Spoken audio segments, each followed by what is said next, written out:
जिस आदमी के पास खाने को एक दाना नहीं था, उसके घर एक दिन ऐसी जादुई खीर बनी कि उसे खाने से बीमार लोग भी ठीक होने लगे। लेकिन इस खीर के साथ एक खतरनाक शर्त भी जुड़ी थी। रामपुर नाम का एक गांव था। वह गांव पानी की कमी की वजह से पूरी तरह सूख चुका था। उसी गांव में एक बहुत गरीब कुम्हार माधव रहता था। माधव, ओ माधव, बेटा जरा एक घूंट पानी दे दे। और बहू को उठा, धूप सिर पर आ गई है, चूल्हा कौन जलाएगा?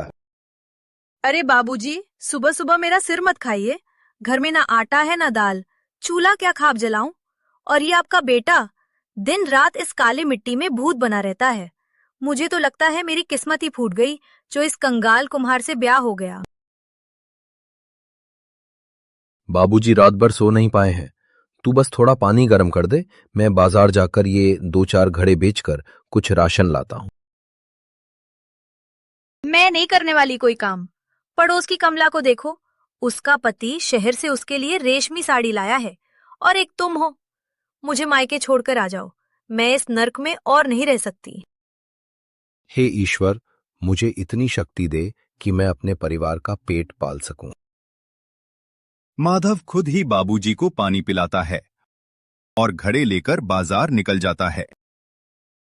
माधव एक कोने में अपने मटके लगाकर बैठ जाता है और उन्हें बेचने लगता है। तभी गांव का सबसे घमंडी सेठ धनीराम अपने मुनीम और लठैतों के साथ वहां आ जाता है। अरे गांव वालों, जरा इस पागल को देखो। 3 साल से सूखा पड़ा है, लोगों के पास पीने को पानी नहीं है, और ये मिट्टी के मटके बेच रहा है। सेठ जी, गरीब का मजाक मत उड़ाइए। एक घड़ा ले लीजिए, पानी बहुत ठंडा रहता है। तेरी औकात कैसे हुई मुझसे बात करने की?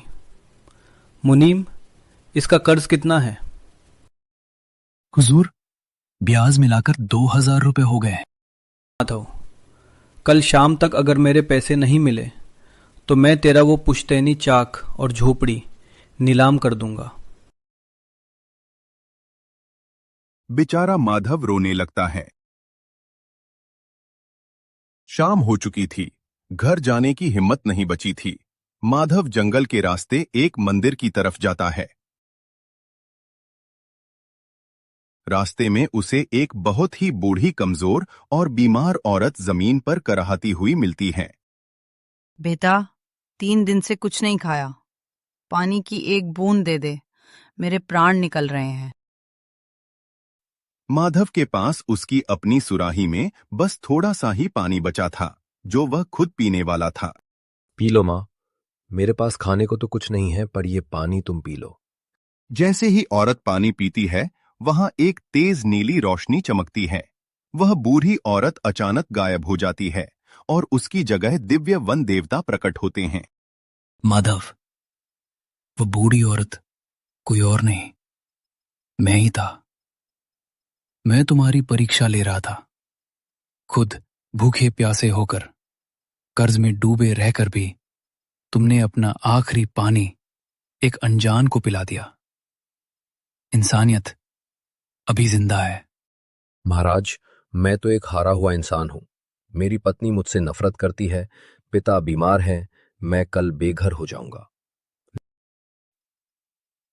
अब नहीं माधव, ये लो, इस पोटली में स्वर्ण चावल है और मटकी में अमृत दूध।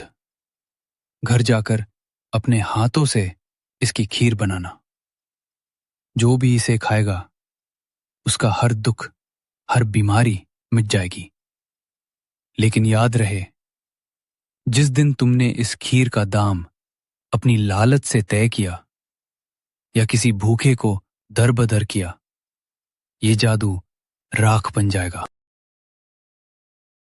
आ गए महाराज, खाली हाथ? चंपा, आज तू बस देखती जा। माधव चूल्हा जलाता है और उसमें जादुई दूध और चावल डालता है। पकते ही उसमें से सुनहरी भाप निकलने लगती है। खुशबू इतनी जबरदस्त है कि चंपा का गुस्सा अपने आप शांत होने लगता है। माधव बाबूजी को खीर खिलाता है। खाते ही बाबूजी का खांसना बंद हो जाता है। उनकी आंखों के जाले साफ हो जाते हैं। चंपा अवाक रह जाती है। माधव एक कटोरी चंपा की तरफ बढ़ाता है। चंपा जैसे ही खीर खाती है, उसके अंदर का सारा आलस, जलन और चिड़चिड़ापन खत्म हो जाता है। उसकी आंखों में आंसू आ जाते हैं। मुझे माफ कर दो माधव, मैं कितनी अंधी और आलसी थी। तुमने इतने कष्ट सहे और मैंने हमेशा ताने मारे। आज से मैं तुम्हारे साथ कंधे से कंधा मिलाकर काम करूंगी। अब सब कुछ ठीक हो जाएगा और हम खुशी खुशी अपना जीवन काटेंगे। कुछ महीनों बाद माधव की झोपड़ी अब एक पक्के और बड़े घर में बदल गई है। माधव की जादुई खीर ने पूरे गांव को बदल दिया। बीमार ठीक हो गए, उदास लोग खुश रहने लगे। माधव रोज 100 गरीबों को मुफ्त में खीर खिलाता। उसने सेठ का सारा कर्ज चुका दिया था। ये 2 कौड़ी का कुम्हार मुझसे बड़ा कैसे बन गया? मैं उसकी जादुई खीर का राज जानकर रहूंगा। मुनीम, आज रात हम माधव की रसोई में घुसेंगे और वो जादुई चावल चुरा लाएंगे।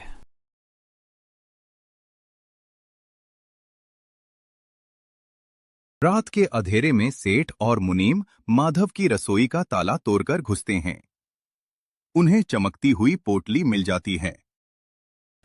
अब मैं बनूंगा इस गांव का राजा।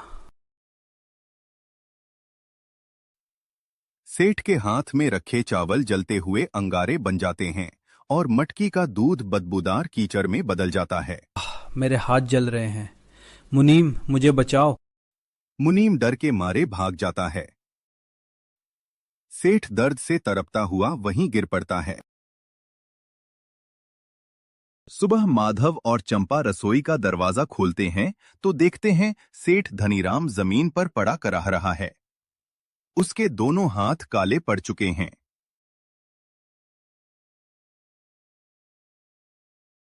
पूरा गांव वहां इकट्ठा हो जाता है।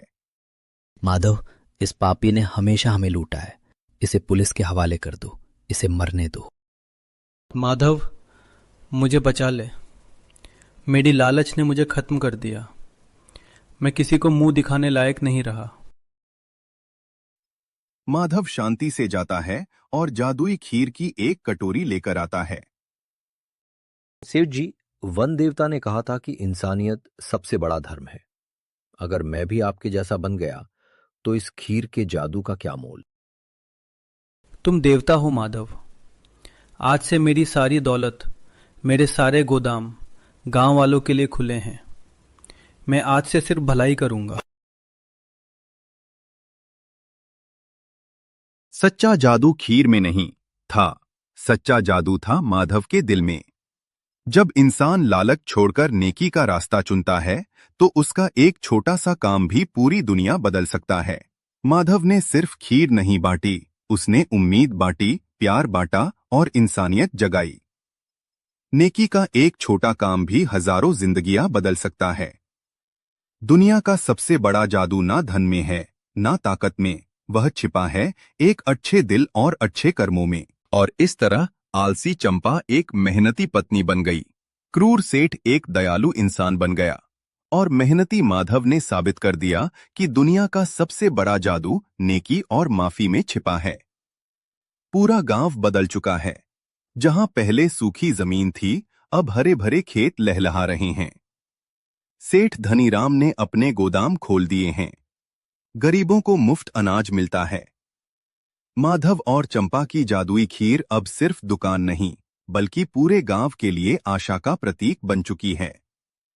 हर शाम गांव के चौक में बड़े बर्तन में खीर बनती है और कोई भी भूखा नहीं सोता। अगर आपको हमारी कहानी अच्छी लगी हो तो ऐसी और मजेदार कहानियों के लिए ऊपर दी गई नीलगिरी के रहस्यमयी खजाने की वीडियो पर क्लिक करें और लकड़हारे की वीडियो देखने के लिए नीचे दी गई वीडियो पर क्लिक करें और हमारे चैनल को सब्सक्राइब करके कमेंट सेक्शन में अपनी राय देना न भूलें।